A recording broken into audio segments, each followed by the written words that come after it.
This video is sponsored by BuyMode shopping app. BuyMode e-shopping application is one of the online shopping app now available on Play Store and App Store. Hi friends, welcome to my channel. இன்னைக்கு நம்ம பார்க்க போகிற personality யாருன்னு பார்த்தா Sania Mirza. Tennis உலகின் இந்தியாவின் பெயரை பொன் எழுத்துக்களில் பொறித்தவர்களில் சானியா மிர்சாவிற்கு தனி இடம் எப்பொழுதும் உண்டு. டென்னிஸ் ஆட சானியா ஆரம்பித்தது அவரது 6ஆம் வயதில். பொழுதுபோக்க டென்னிஸ் ஆட ஆரம்பித்தவரின் வாழ்க்கையே பின்னாளில் டென்னிஸ் ஆகி போனது. ஆரம்பத்தில் பல அடி சறுக்கல்கள் இருந்தாலும் ஒவ்வொரு சாதனையாளர் போன்றும் அவரது விடாமுயற்சி மற்றும் உழைப்பின் காரணமாக அவரது வாழ்க்கையில் வெற்றிகள் மிக எளிதாகி போனது. விளையாட்டு சானியாவின் இரத்தத்தில் ஓடியது. அவரது குடும்பத்தில் இந்தியா மற்றும் பாகிஸ்தான் அணிகளுக்கு கேப்டனாக ஆடிய வீரர்கள் உள்ளனர். மேலும் அவரது தந்தை 4 வயதிலிருந்து விளையாட்டில் ஆர்வமுடையவர். எனவே சானியா விளையாடுவதில் ஆச்சரியம் ஒன்றும் இல்லை. மேலும் அவரது வயதும் அவருக்கு துணை நின்றது. 6 வயதாகும்போது நீச்சல் வகுப்பிற்கு சானியா டென்னிஸ் களத்தை தாண்டித்தான் சென்றாக வேண்டும். அப்போது அவரது அம்மா அவரை டென்னிஸ் ஆடும்படி கூறியுள்ளார். விடுமுறை என்பதால் பொழுதை கழிக்க சானியாவும் ஆட ஆரம்பித்துள்ளார். சானியாவுக்கு டென்னிஸ் கற்றுத்தர இருந்த பயிற்சியாளர் முதலில் அவரை பயிற்றுவிக்க தயங்கினார். காரணம் சானியாவின் உயரம். 6 வயது சானியா மிகவும் உயரம் குறைவாக இருந்தார். ஆனால் 1 மாத பயிற்சியிலேயே எத்துணை சிறந்த வீராங்கனையை அவர் என்பதை பயிற்சியாளர் உணர்ந்து கொண்டார்.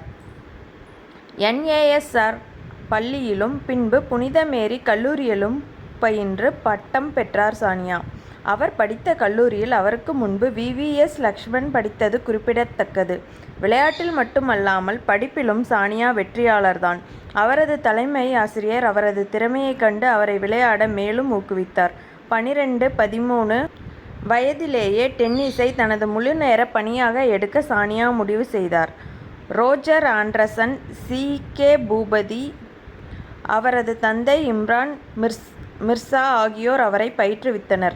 சானியா மிர்சாவின் ஒவ்வொரு வெற்றியின் போதும் அவரது பெற்றோர் அளவில்லா ஆனந்தம் கொண்டனர். அவருக்காக அவர்கள் வாழ்வில் பல தியாகங்களையும் செய்தனர். இள வயதில் 10 ஒற்றையர் மற்றும் 13 இரட்டையர் பட்டங்களை சானியா வென்றார். 2002ஆம் ஆண்டு ஆசிய போட்டிகளில் லியாண்டர் பயஸோடு இணைந்து இந்தியாவிற்கான வெண்கலப் பதக்கம் வென்றார் சானியா. மேலும் US ஓபன் போட்டியில் மகளிர் இரட்டையர் பிரிவில் அரையிறுதி வரை சென்றார். 2003ஆம் ஆண்டு விம்பிள்டன் மகளிர் இரட்டையர் பிரிவில் பட்டமும் US ஓபன் மகளிர் இரட்டையர் பிரிவில் அரையிறுதி வரைக்கும் சென்றார். தனது முதல் WTA போட்டியில் ஆட சானியாவிற்கு வைல்ட் கார்டு வழங்கப்பட்டது. ஆனால் அந்த போட்டியின் முதல் ஆட்டத்திலேயே அவர் வெளியேறினார். அதனைத் தொடர்ந்து கத்தார் பெண்கள் ஓப்பனிலும் தேர்வு சுற்றிலேயே தோல்வியை சந்தித்தார். இருந்தாலும் மனம் தளராமல் 2003இல் ஹைதராபாத்தில் நடைபெற்ற ஆஃப்ரோ ஆசிய போட்டியில் 4 தங்கம் ஜெயித்தார். சானியா 2004ஆம் ஆண்டு ஹைதராபாத் ஓபன் முதல் சுற்றிலேயே தோற்றாலும் இரட்டையர் பிரிவில் தங்கம் வென்றார். சானியாவிற்கும் இந்தியாவிற்கும் கிடைத்த முதல் WTA பதக்கமாகும் அது.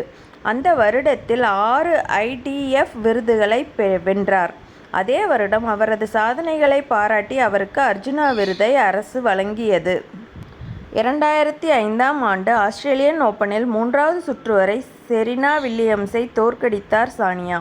மேலும் கிராண்ட்ஸ்லாம் போட்டிகளில் 4வது சுற்று வரை சென்ற முதல் இந்திய பெண்மணி என்ற பெருமையும் அவ்வருடம் அவருக்கு US ஓபனில் கிடைத்தது. ஆனால் அடுத்த சுற்றில் மரியா ஷரபோவாவிடம் தோல்வியுற்றார்.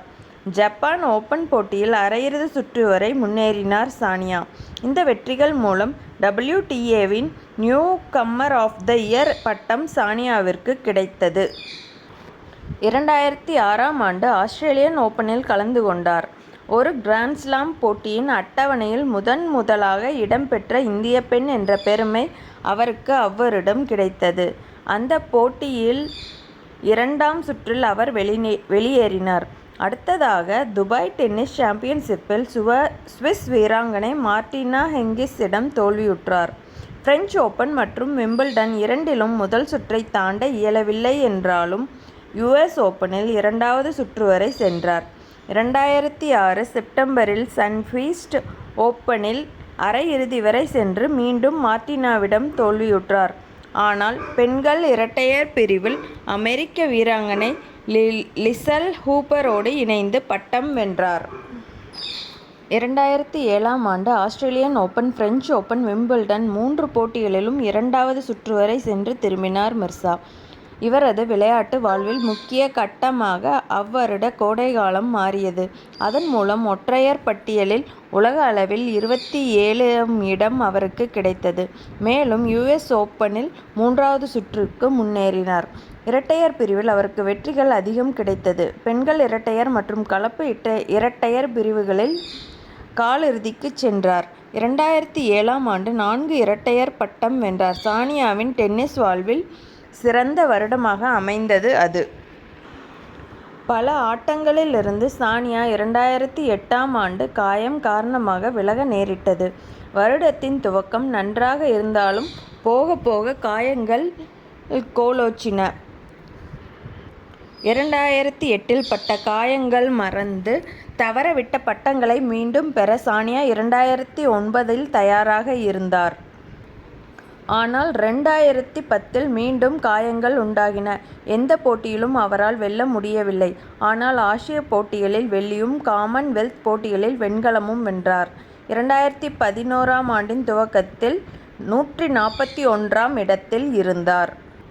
2015இல் மிர்சா இரட்டையர் பட்டியலில் 6வது இடத்தில் இருந்தார். வேறு வீராங்கனைகளோடு விளையாடிய பின்னர் சுவிஸ் வீராங்கனை மார்டினா ஹிங்கிஸோடு இணைந்து விளையாடினார். அடுத்தடுத்து அவர்கள் 2-3 பட்டங்களை வென்றனர்.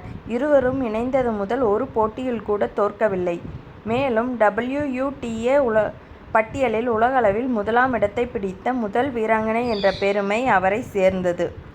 அதன் பிறகு களிமண் கைவிட்டாலும் புல்தரையில் இருவரும் ஜொலித்தனர். 2015இல் விம்பிள்டன் சாம்பியன்ஷிப் போட்டியில் பதக்கம் வென்றதன் மூலம் பெண்கள் இரட்டையர் பிரிவில் சானியாவிற்கு முதல் கிராண்ட்ஸ்லாம் பட்டம் கிடைத்தது.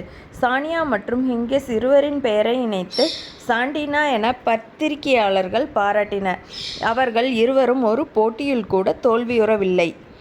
2006இல் பத்மஸ்ரீ விளையாட்டில் இந்திய அரசின் உயரிய விருதான 2015இல் ராஜீவ்காந்தி கேல் ரத்னா பெற்ற பிறகு 2016இல் விஜய் அமிர்தராஜ், ராமநாத கிருஷ்ணன், லியாண்டர் பயஸிற்கு அடுத்ததாக டென்னிஸில் சானியாவிற்கு பத்ம பூஷன் விருது கிடைத்தது.